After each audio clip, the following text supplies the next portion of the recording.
go. We are alive, ladies and gentlemen. Thank you again for joining us on another episode. This is Tiho and the Arcane Bear. We're going to be taking a look at our favorite crypto assets. And remember, just like all these live streams, we're going to first go over what we believe to be the most pertinent data. And then the second half of this stream will be the live community engagement aspect, where we go through the live chats. We take a look at the coins, tokens, and other assets and questions you guys are interested in, and do our best to help answer to some degree and communicate value during that line. So we're going to start off with Ethereum today because there's a lot of hype in that cycle. And one of the interesting parts about Ethereum was the movement that we were looking at yesterday. So I'm going to pop open the screen here and we are going to dive right into the charts. So wait, hold on. Why did it not flip over there? Okay, well, hopefully that's, yeah, okay, there we go. So Ethereum on the 4-hour, I'm going to make a comparison right now between these two charts. So this is a reaccumulation schematic 3. Again, credit for this goes to Roman Bogomazov. I think I'm saying his name correctly here. There are a bunch of different ways to look at reaccumulation and these structural schematics. I think it's important to go over it. Yesterday, we had made a little bit of conjecture that this is what we might be seeing for Ethereum, and we did see that jump across the creek quite early. The reason we made that conjecture is because we are stubbing up against our point of control here, and we had been consistently bouncing on top of it for the last 24 to 48 hours prior. So as you can see, the point of control here was right around 12,000 like this, or 12,000. Although Ethereum may go that high, it's not that high right now, Tiho. Again, the important part here is the witnessing of this kind of double check against the POC. So once we did that, we started to move up right away. Now, again, the fun part here is that this is likely the backup phase, and this is going to represent the area where I get to find a nice leverage position. Now, again, for those of you that are new to investing, if you're new to trading, I still have been accumulating at spot price here because we are in the early stages of a bull market. And as we will go over later in this episode, I believe we're going to much higher price points. The first target I have set for this move is around $2,600 at the higher regression line for Ethereum's price. So, see, the volume's low, the volume's too high. I just can't get it right, you guys. It's ridiculous. That's always the difficulty. It's too high, it's too low. I can never tell. It won't let me check the streams beforehand. Anyways, it doesn't really matter. The information is just as valuable. So turn it up or turn it down, hopefully. So I do believe we're going to see this backup phase very similar. So as again, we've actually entered into phase C, and phase D does not effectively execute until we touch back to the top of here. Now, as we start to zoom in on this time frame, it's going to become a bit more clear. So as you get into the smaller time frames, you see more data. As you can see, we had an area of resistance that had formed here right on the trading line. We've already had a wick down there, and we've had a large amount of sell come in. So this sell supply and its limited price spread is still aiming bullish, again, compared to the previous volume and price spread here, which kind of initiated this first move. Now, one of the fun things is looking for the spread of this backup phase. And if we take our measurement tool and we measure from wick to wick, we are seeing, at least at the current moment, a formation of a trading range that's around 7%. And this is leading me to believe that we're going to see those kind of sexy, yummy, tasty, tight trading ranges that I like to see before we can take a potential leverage play. Although don't play with leverage if you're new, just study and just go with spot buying and accumulate, because we're still early in the bull market. There's a big difference between how you want to execute these things, and it's important that you don't make mistakes, because it's really easy to make mistakes that can cost you a lot of money, and you're either going to pay for that lesson by making the mistake, or you're going to pay for the lesson. So that's why we offer the private group. That's why we consistently show up and try to provide this free content for each of you, so that you can hopefully learn something before you make those mistakes that cost you a lot of money. Now, I'm not a maximalist in any way, shape, or form. I actually really like Ethereum. I think that the technology is fantastic, and it's a lot more innovative than, well, what Bitcoin's doing, which is adding no new features, still use these old hexadecimal codes. But look, I think Bitcoins are money, but more importantly, I think Ethereum represents a new playground for what I like to dub, and I'm sure I'm not the only one, Web 3.0. So as we move into this backup phase, what we want to do is look at the potential of how far Ethereum could go. Now, if you've been following us with us for quite some time, well, first off, notice that on our Heiken Ashi charts, we actually haven't broken above the trading range. Our volume bar is still below the trading range, so not entirely the most sexy. We want to see it come above and then back up into the trading range. So everyone's screaming for $2,600. Wait till this moment ends, and then it'll be a much clearer division. So in our previous videos, the last time we were looking at leverage long positions was down here with between 300 and 404. You can go back through all of our videos and look at that yourself. Thank God for YouTube for recording everything I say and then me just uploading it with no bias. So these are the, well, actually there's two areas of regression line here. We could actually draw another regression line like this. So my first targets are around $2,100 to $2,600 Ethereum. And this is again based off this larger trading range. I've sat by this assertion for the last, I don't know, two weeks while we've started to form this area. The regression lines also happen to beautifully line up with our Fibonacci retracement tool. So what we're going to do is we're going to take a look at the extensions, at least on the short term and the longer term. So for the short term extension, we drag from the previous all-time high of the trading range down to the bottom of the wick of the spring, which brings us beautifully to this first regression line at around 2,100 or 16. Well, you can, it'll be bendy here between 1,600 and 2,000. And then again, what we want to do to find out these much higher highs is continue to use the Fibonacci extension tool based off new highs. So we take our Fibonacci extension tool one more time, we drag it to our previous SOS and LPS down to the bottom of our spring, and look, lo and behold, it brings us right up to the $2,800 mark. This is where I believe we're going to go. Basically, first we'll do something like this, and then we'll have another big upswing, maybe see a bit larger of a reaccumulation pattern here. And then we get a little bit crazy, because I know all of you want to see those crazy price targets, right? Because everyone likes a clickbait price target. You take your Fibonacci tool, and there's another way to do this through point and figure charts, but you grab from the wick, although the body is usually a little bit stronger. We pull down to the bottom of the spring, and we can see that on the extension of the 4236, we can very, very easily end up going to $6,000, because these are limited supply markets and often full of new retail investors. It's very easy to see an extension of maybe 6,000 to 10,000 on the final breakouts of this. Now, there were some other final points that we had gone over yesterday.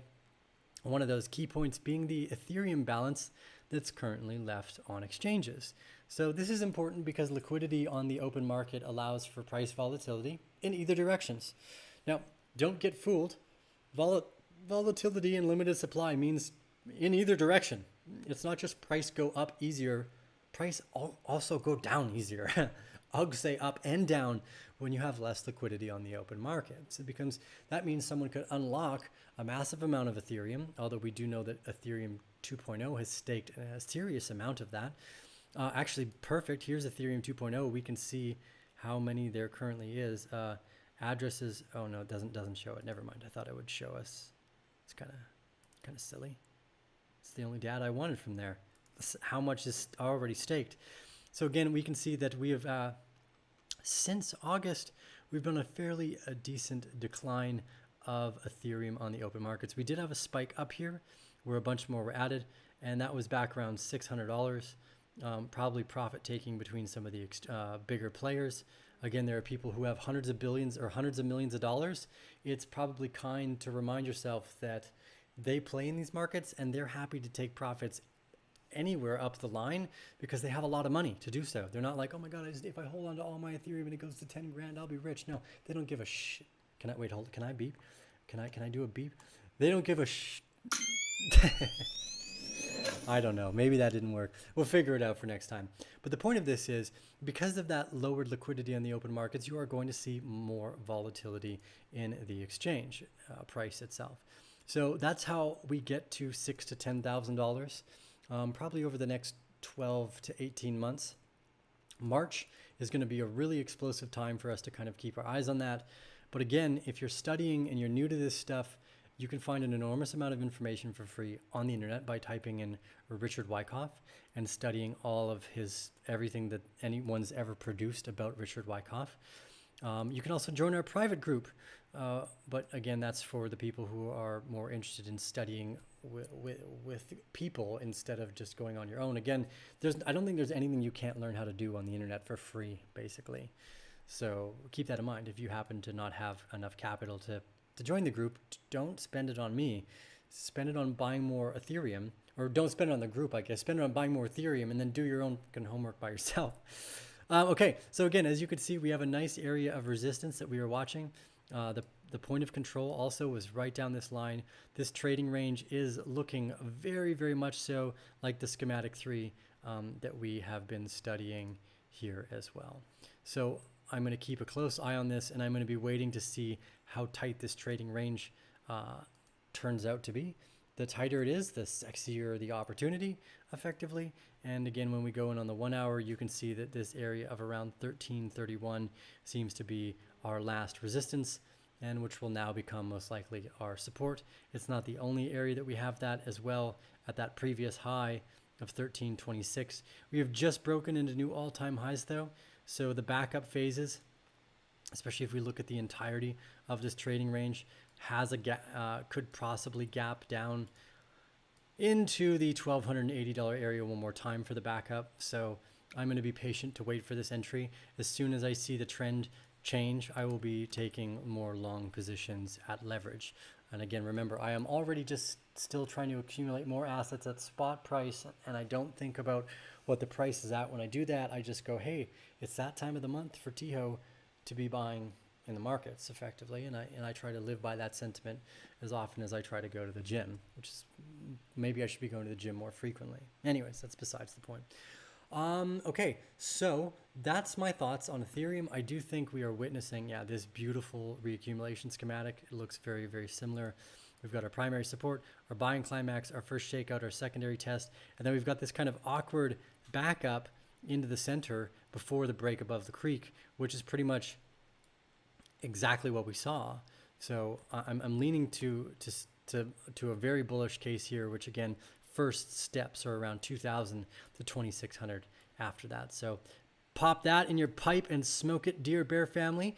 Let's take a look at Bitcoin, and I'm actually going to pop open a little bit of a kombucha here to enjoy. Bitcoin on the 4 hour right now also is appearing to make a reaccumulation range, although I am not convinced it is the same schematic 3. We have our primary support, our buying climax, our first shakeout, our secondary test, and now we are starting to form against resistance on the POC line and currently above it. That's great news. I would like to see a break above the creek, which would be something like that. Another backup phase, very similar to what Ethereum is going to do. And then I believe we're going to run to around $75,000 to $85,000 for Bitcoin. Now we had our primary selling shakeout here. And again, note the amount of price spread to the amount of volume that came in our previous trading ranges. These are big institutions that are taking profit when that happens. These are people that already have hundreds of millions of dollars, and they're happy to take profit all the way up the line because that's a smart thing to do for them. Again, it's only the little retail traders who say, who's even selling Ethereum right now? People who ask that question don't have enough money to play the game. Or they do, they have just enough money to play the game. And like, why would anyone ever sell? We're going higher. Because you don't have the hundreds of millions of dollars that the whales do that are happy to take profit at these significantly higher levels, considering we are looking at Ethereum at $80 in March. That's a big difference. We're already up 14x. So if you're not taking profit and you entered those, well, you're actually kind of stupid. So keep that in mind. The big whales are smarter than you are because A, they have more money to play. They've been in here longer. And if they were not to take profits, they would be stupid not to do so. You can't just buy and hodl forever. That's never been a good game plan for any portfolio manager. What you want to do is consistently wade in and out based off the risk assessment of how high you are. And Ethereum was at $80. Bitcoin was at $3,000 at the height of the pandemic, and we are much higher than that now. So keep that in mind. This horizontal trading range looking very, very healthy. I do suspect we're going to see a spring. There's a lot of kind of FUD around the tether idea. So part of me wonders, does that lead into this spring? I think it does. I think the patience to wait for that spring is ultimately important. There are ways to kind of view it. Again, shout out to Super Kitty who produced this, although we're not gonna go into it yet. It's a private invite only script, but kind of like a mix of Bollinger Bands. So the purple area, at least in our previous ranges, almost perfectly hit some of the starts of phase C. Although the volatility in this range, this looks like phase A to me, looks like phase B here, and I don't think we have seen our ultimate spring yet. So I'm waiting for phase C to finalize. Now the fact that we're seeing this more significant movement in Ethereum right now is extremely interesting to me. I think that the point of study to know where you are in the market is so that you can be more calm and collected while making entries, right? So for instance, people are like, oh, you're crazy. Why would you buy Ethereum up at $1,100? Because it's going higher, because on the daily, I know where I am in the market. Now, Bitcoin is already extended on the daily up to its previous regression line. So it's like it's already kind of peaked out. It's much more likely that we see this longer, more volatile trading range here while we give room for the rest of the sector to grow. Again, there's a lot of people that have bought and played in the Bitcoin space are also venture capital investors. They know that what they're looking for are multi-year, multi-decade potentials, and there's no need to rush. So if you compare the Bitcoin chart, very similar to what we were just looking at in Ethereum, we've actually already reached the highest point of regression. And that's extremely important. That's kind of like the finalization of resistance up this high as well. So probably time for Ethereum to catch up. And again, if you look at Ethereum, our upwards regression lines, at least for this next move, very easily take us between $2,200 to $2,800. And all the big boys who are in Bitcoin, if they're going to be playing, they're going to be playing to get up here as well. I know people like Chamath Palihapitiya say don't own Ethereum, but I don't. People that have a lot of money doesn't mean they're always right. They just know a little bit about what it is that they've been doing in that little area. So he's been right about some fantastic things. I think he's he's got a great mind, but he's definitely not right about Bitcoin being the only one. They're not even. It's almost like It's almost like saying, hey, yeah, like only one plane can have wings, and all other planes that have wings are scams. Like, what the fuck kind of nonsense logic is that? I mean, the Bitcoin maximalists sound that same way as well. Well, I'm sorry, Bitcoin maximalists, but if you were any good of a trader or investor, it's actually really simple to see that if you, well, let's remove my lines here and let's just simply measure. If we measure from the bottom of the spring to where we are now in Ethereum, okay, well, from March to now, that's a 1,600% gain. So that's 16 times. It's pretty easy fucking math, right? Okay, let's do the same thing for Bitcoin. Oh, we'll grab this. Well, we've got a wick down to 3,500 and the top here. Okay, that's 1,000%. So you're telling me that Bitcoin's the only one, but if you were in Ethereum versus Bitcoin from March till today, at the very bottom of the spring, that's just hypothetical. It's very unlikely that you'd ever be able to do that. You're up 600% higher than you were in your Bitcoin position. Okay, it doesn't take a genius to figure that math out, but all these apparent maximalists seem to miss that point. The market doesn't give a about what you think. This is not a cult. This is about innovation and technology. And innovation and technology will surprise you, right? So effectively, if you were to have first started investing in March, Bitcoin and Ethereum would have produced 600% higher gains than Bitcoin. Say that again. If you entered Ethereum on March 11th and then Bitcoin on March 11th, your Ethereum entry would be 6 times higher than Bitcoin. I don't know what more you need to know as a trader and investor, right? Gains are pretty much easy way to look at this. So what we do is we diversify a portfolio because I don't know the answer to who's going to win this game. I don't just pick up a beta or a record player and for the rest of my life go, yeah, well, stupid people don't understand how valuable vinyl is. Like, vinyl is the only way to listen to music. Like, what nonsense is that? Are you kidding me? Just totally remove the rest of the innovation cycle off the table. Makes 0 sense. So don't do that. Effectively learn how to diversify under the guise that, hey, anything can happen. Let's make these far out, more strategic, innovative bets. So again, if you compare Ethereum and Bitcoin, you have a spring almost in the identical place, right at March there effectively again. We'll remove some of this, it's a little cleaner. We'll bring our SOS here. from an investment standpoint, from an educational standpoint, don't listen to the maximalists. They obviously don't know what they're talking about. If they've been here long enough, well, great for them. Like we got to buy Bitcoin at $200 to $300. Well, then it's a different story, right? You've held for a longer time. Your gains are higher. It doesn't mean the innovation cycle just stops because your gains are higher. So be aware of that. Be aware that this is a venture capital sector, and these are basically all asymmetrical bets. Although now the confidence in these asymmetries are much higher, they still function as asymmetrical bets. Also, another reason why I would never short unless I was trying to cover my position in my portfolio with puts or options when we were screaming high up at like $280,000. And in that case, what I do suggest you do is read Nassim Taleb's books, because you'll learn something instead of pretending you know everything.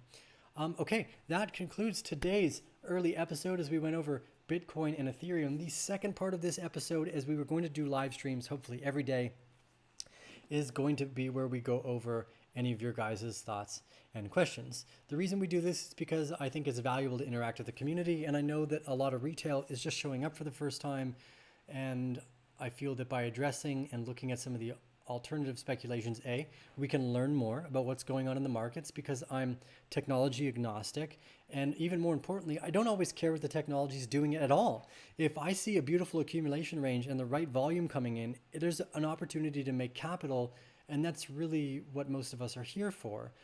Mind you, I love Ethereum technology. I really think helping the underbanked, the underserved, that's like the new flag of Ethereum, and Bitcoin's lost that. Bitcoin's pretty much only helping out billionaires, because the amount of people that own 1,000 Bitcoin are about as many people as had hundreds of millions of dollars to begin with. And the original allure here is that we need to find a way to help serve the underbanked and the underserved, so we don't have a global fucking Bolsheviks revolution again. Anyways, for the intelligent to understand, I guess. The biggest app features of 2020 will definitely be the people who can solve that inequality gap. Okay, so we're going to roll back here. We'll leave Bitcoin open on the 45-minute in our trading range, so we can, look at these. Look at my messy drawings I leave every time I upload this. I'm just circling stuff into the mid of our regression line. We'll clean this up, and then we'll take a look at some of your guys' questions. Okay, question and answer time. This is the second part of today's episode. Sadie Hernandez says, Arcane Bear, my man, you've made me money. Well, Sadie, I wish I could take credit for that, but I do believe it is you who made money, and it was through your own confidence in the markets that effectively came to fruition. So I'm glad that things have worked out well for you. That's always an important factor. That's why we do these things. We want everyone to understand the value of playing in these markets, basically. So it's important. Okay, let's go back to the screens here. Next ideas. Did you comment on the ETH dip yet? Yeah, we already went over the Ethereum backup phase. Please go to the beginning of the video. Thank you for helping us stay level-headed. It's my deepest offerings of gratitude to be able to do this stuff with you guys. I mean, to have 500 people listening to me learning to articulate what it is I've learned and hopefully share something that's valuable to you guys. It really means the world to me. I mean, a lot of maybe we'll end today's episode with some music just so I can show you what my primary love for communication is, but that's a different story. So I thank you for that. Spot on rant made my day. It's my pleasure. I'm always happy to share. What do you think about index tokens? I'm much more interested in innovative technologies than I am in exchanges or indexes. Although this is actually a great question. So let's go over it a bit more in depth here.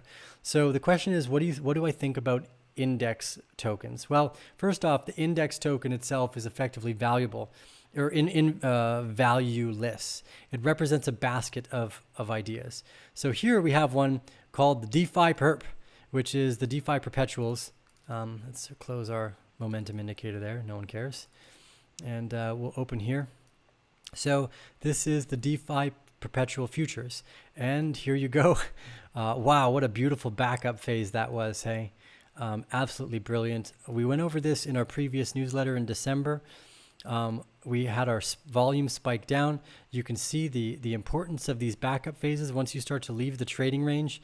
Since we left that trading range in the entire DeFi sector, we've seen around 130% growth. Now, what's nice about an index like DeFi perpetuals is that instead of going, I'm going to put money into Aave, Band, Dot, Link, Wi-Fi, Avalanche, it allows you to purchase a basket of all of those and effectively acquire the movement of them. So you don't have to get one right. You just have to get the sector right. And the DeFi sector, since day one, we've said is extremely powerful. So this is a great way to invest without having to invest in a specific one. It's actually a more intelligent way to invest too, because it says to yourself, hey, look, I'm actually not smart enough to know. And when you come to that conclusion, you're much more likely to make better investments because then you're willing to learn something. Anyone who's like, oh, I'm a Link Army, that sounds silly, or XRP Army, Link Marine. Guys, the people who make broader scale investments saying, look, I don't know what the future holds, are the people who end up much more successful. That's just at least my 2 cents on that, so keep that in mind. So index perpetuals provide you the ability to invest in multiple tokens without having to pick a winner. You just have to pick the sector that's going to win. Great question there. Matic scaling solution. We're going to have a chat with Chandrish, one of the CTOs for Matic, who's currently building QuickSwap. We'll go over that. Again, a big problem with scaling solutions is how do you get people to migrate over, right? It usually doesn't migrate over until there's more capital, and currently there's just not that capital there yet. So you're going to need a lot more to move the markets because people don't mind paying high gas fees just as much as I don't mind paying high lawyer or accountant fees as long as they do a good job. Right now, if I was paying a high fee for someone who's doing a shitty job, well, that's a different case. But the Ethereum smart contracts are doing a good job. So the people that have the money, they don't really care. Peter Cloutier says, amazing channel, great depth in technical analysis and so much detailed info. Yes, please end stream with music. It's the best form of communication. I will end today's stream by playing the native flute. So thank you for that. Okay, next questions. There's interesting stuff in the, so Condre says there's interesting stuff in small cap DeFi sector out there, like 88 miles per hour and others. Any venture plays you love? I've been saying for months, well, not because I'm smart enough to know, but because I listen to other people who I believe are smarter than me, that Avalanche was a big player and will continue to be a big player. So I had been wading into Avalanche over the last few months. But that's my story. Arcane, could you talk about Avalanche, show when it's good to enter and what you expect? That's a venture capital play. We've long passed the good entry point. Like the good entry point was before December 24th. So when you're looking at venture capital, all you need to know is that a small amount of money could be 1,000x or zero. That's really the only way you should look at venture capital, is by thinking in asymmetric qualities, which means that zero or 100,000 or like 1,000x higher. So, well, okay, if I know it could go to zero, I'm just going to limit how much money I put in. So let's say I don't mind throwing $1,000 in. Well, that doesn't really matter what price it's at, because 10 years from now, if I was right and it's gone up 1,000 or 1,000,000x, well, then it doesn't fucking matter because it's only $1,000 and I was willing to lose that for that asymmetric bet. This is the best way to look at something like Avalanche this late in the accumulation cycle. The next would be to wait for reaccumulation, which we have not yet seen. Will you go over Litecoin? I've gone over Litecoin in some previous videos, and one of the important parts, we will go over that. And Richard Spratt here says, Richard Spratt says, what do the machine elves think of money markets? Have you asked them?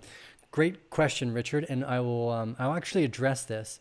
So I did ayahuasca. I've done ayahuasca a few times, but I did ayahuasca about a week ago, and one of the main messages I got is, it was actually pretty funny. It was presented to me in this way. It's like, think about how many people you've met that don't have any Bitcoin and how important they are in your life. How important is Bitcoin? I'm like, well, not that important really, is it? Because all these other valuable people in my life have nothing to do with the money markets. So I think a big part of the question is, what's more important, kindness and competence or some technology? Definitely the primary two, because technology will never solve the inherent problems we have as a species. That's work we need to do on ourselves by recognizing the deep flaws in human nature. So there's that. I don't know. James Turner says, so real love joining the Bear Den today. Nice. I appreciate that, James. And thank you for the super chat as well. I didn't put any more money in my Akiva account, so I can't go make a loan. But I tell you what, James Turner, because anytime you guys give over like $20, I'll tell you what I'll do is I'll go and I'll lend it out on Kiva so we can help underbanked entrepreneurs. But I just didn't put any more money on there today. So I will do that tomorrow, James. So jump back on tomorrow's live stream and we will make another contribution to Kiva on your behalf. Okay, back to some of these questions, and we will look at Litecoin. Condre Silva says, thank you for the awesome ways to think about venture allocations. This interview with Chamath and Reid Hoffman and Chamath Palihapitiya, angel investor in the future of venture. Yeah, I think it's really important to understand that venture capital is a great way to build a portfolio, but that you look at them as asymmetric bets and they take years to pay off.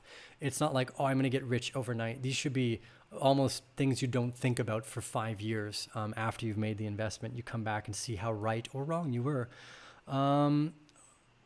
Thoughts on Stellar? We went over Stellar in yesterday's video. Extra Giri says another $20 for Kiva. Okay, tomorrow, guys. I just didn't put any money on Kiva today. And I don't want to go through the process of funding it right now, because I have to log into my PayPal and I just don't want to do that in the live stream. So we will do that tomorrow. So show up tomorrow for when we make a contribution on both behalf of Ashkat Giri and what's James Turner there. So Richard Spratt, have you asked him about the money market, the machine elves? Yeah, I think I kind of covered that, which was kindness and competence are more valuable than money markets. And the main visions I got although when I did a BOGA was able to give me answers about business. And one of the most interesting answers I got about business and venture capital was to invest in things that bring more value to your community. So if you like making shoes and you make shoes for people, do that. If you are into physical therapy and you want to help people by doing like deep tissue structural integration, do that. If you want to help teach children education and meditation, start a school that does that. That's more valuable than money markets by far. Now, the more capital you have, the more experimentation you can do, often the more value you can communicate. But really, it's a personal thing about what you want to do with your life, and money's not the be-all, end-all answer to those things. Okay. Hopefully that's valuable for you guys. There's a little bit of a rant. Ive Wall says, Arcane Bear, how are you today? Thanks for sharing the time with us. Do you have a trading journal? If so, you plan on sharing with us? So I've chatted with my lawyer and my accountant about that stuff, and other people who make a hell of a lot more money than I do. And unless Forbes starts talking about me, no, I'm not going to, because it's just not a smart thing to do. I already have a 30-foot tall gate with an armed guard tower. The last thing I want to do is be spouting on and off about like capital movements. This is why we focus on education. That way you guys can come to your own conclusions and you can do whatever you want to do to increase your portfolio wealth. Mine is irrelevant for that. That's really your own confidence. Guys, when will, let's see here, waiting for link to Pompardo, Kiva, got yet, definitely check out Kiva. Cool. Awesome. Okay, so I definitely saw, you guys wanted me to take a look at Litecoin. And we'll go over that. We'll go over Litecoin. Okay. So we went over the index tokens. We'll take a look at Litecoin to USD. So again, guys, I just want to point out here, the first start of this is that even though Litecoin has been going up, if we do the same thing where we compared Bitcoin and Ethereum to percentage gains from March 11th, Litecoin's only gone up 600%, whereas Ethereum's gone up 1,600%. So being in Ethereum would have provided you 10x higher gains. I am focused on innovative technology that provide the most asymmetric potential. Litecoin is not that innovative. It provides no new value features, although I do like the proof of work backups for Bitcoin, and I do believe that there is value there. There is much more exciting things going on in this market to drive my attention towards, and Litecoin doesn't fit that bill. Now in 2018, when there was not as many exciting things going on, yes, I was interested in the potential of proof of work tokens, and I still think a very small amount of allocation to there is probably not a bad idea. There's just better places to be putting that small amount of capital if you're looking at it as a venture capital play. And that's effectively what all of this is, asymmetric bets, but we have clear leaders already. Bitcoin and Ethereum. So, you know, a big part of this question is, okay, go ahead, invest in what interests you, but follow the market leaders. Otherwise, what's the point? Are you here just to have a cultish endeavor with the people on Twitter who are like, yeah, I'm Litecoin Kim, or you know what I mean? I'm like, I'm a XRP army. No, I don't care anything. There's no need for me to get locked in some cultish behavior. I want to follow the innovation, and I'm going to follow where most of the money is moving, because that represents the intelligence of the markets. Okay, so there we go. Hopefully that makes sense. I'm not actually looking at a candlestick chart. For those of you that are wondering, this is called a Heiken-Ashi chart. This is another great way to go over and learn something. So if you go over to your Heiken-Ashi, so these are not candlesticks. Heiken-Ashi is sometimes spelled Heiken-Ashi. It is an average bar of Japanese. It can be used in conjunction with candlesticks. One of the reasons why I've been using this for the last I haven't changed back to my area chart, which is my favorite, like this is what I normally use, is because it gives me a fair amount of information on the trend, and I do appreciate that, especially when we're doing these types of breakdowns.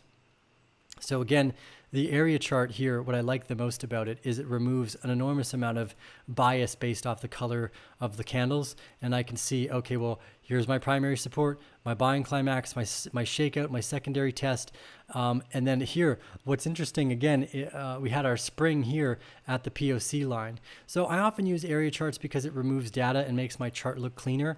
But what I've been trying to do is, well, first off, learn more, right? So how many of you didn't know that the Heiken-Ashi chart was a trend candle?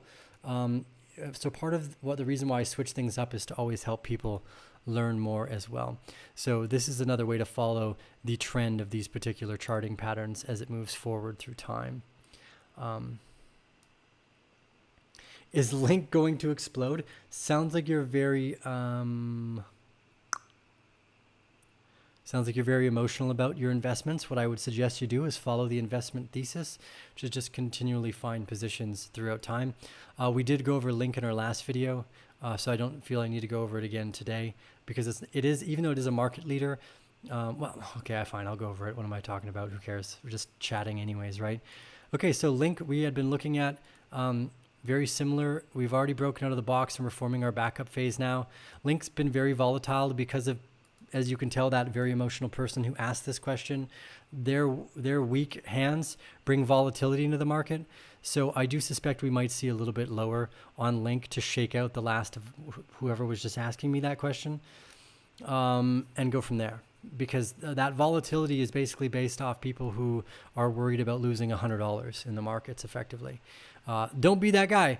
I'm sorry to pick on you, but it's a great lesson to learn effectively, I think. So don't feel like I'm trying to pick on you specifically. All retail traders have made and will make those mistakes. I've made those mistakes in the past. This is why we study, is to hopefully not make those mistakes. In Link here, again, we could come touch $17 before we see much higher movements, but it's not a market leader at the moment, even though it is part of the market leader basket. It went through its bull cycle while the rest of the market was in accumulation, so we can't expect as high of gains out of Link as what's already there, from what I can tell. Now, I could be wrong. I'm always happy to be proven wrong, but at this moment, that's not how I feel. Where do you find your most reliable crypto news? I fucking ignore the news like a bat out of hell, because it is absolutely useless information. Everything I need to know about the markets, I can find in the charts by looking at the volume, which is how much money is moving in and out of the market. That's all I need to know. The news is totally irrelevant and often a lagging indicator, so my best source of news is I don't listen to it. So there's that. Hats off to not listening to the news. Any thoughts on Theta? I don't know what's unique about the tech. They're trying to make their dollar off of the content creator, where the content creator is actually the most valuable part of the ecosystem. For instance, Facebook and Twitter are not worth anything if people don't use it. So their tech is worthless if the people don't use it. So interesting tech doesn't mean shit to me. Unless you have adoption by people, it's worthless. It's just like beta or A-Track or records. Yeah, records are still the best way to listen to music, but my phone has like a million fucking songs on it. I'd like to write a song with you. I'm new to crypto. It's great. Well, we're going to have, look, guys, we're going to have a Bitcoin hits $100,000 party, probably somewhere in August, it looks like. So maybe what we'll do is we'll all try to get together in like Mexico or Costa Rica for the Bitcoin at $100,000 party, because I definitely think we're going to get there, and probably around that time frame. Okay, just a few more questions.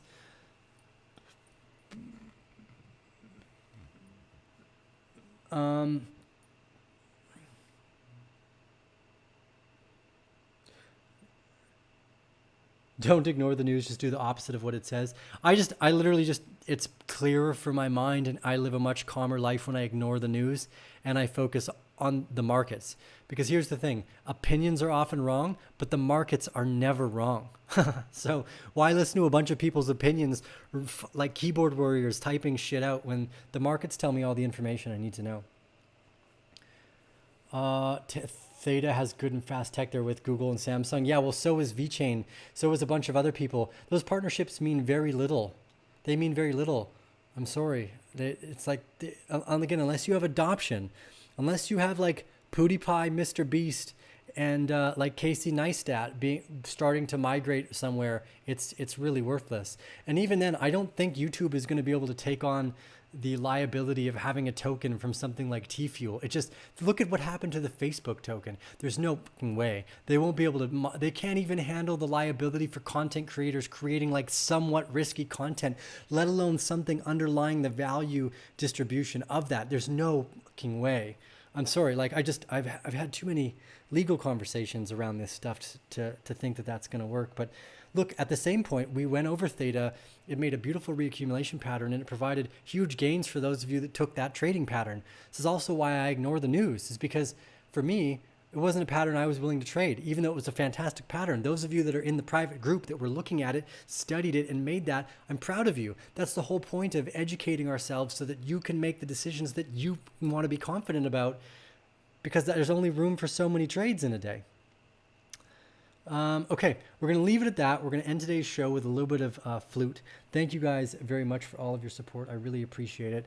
This means the world to me. Give us a thumbs up if you like this content. For those of you that joined the live stream yesterday where there was nothing but a blank screen, I apologize. That won't happen again. I don't know how, but OBS kept streaming, started a new stream, and I was in the water basically at the beach. I had to drive home to come turn the stream off. But we're gonna end it off with a little bit of flute, and this is gonna basically be our like sweet little serenade. I'm gonna try to produce more vlogs. Again, it's been hectic, and mostly what I want to do is focus on the live streams because it's really easy, and I get this fun interactive sentiment with you guys. So instead of like focusing on something that's more difficult to produce and takes more time, even though I will do that, what we're just gonna do is we're just gonna end you off with a little bit of flute here. So thank you all for joining us here at the Arcane Bear, and stick around for the last few minutes if you enjoy yourselves some native sounds.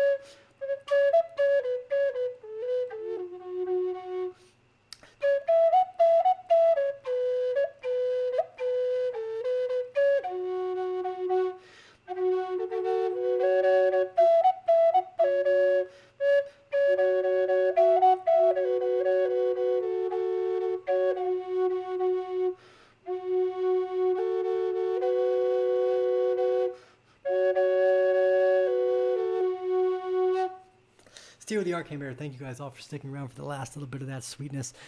I really appreciate all your guys' support. It means the absolute world to me. We will see you guys again on tomorrow's live stream, because the goal again here is to do a live stream every single day that there is a bull market going on. I appreciate you. I do. So thank you guys for joining us.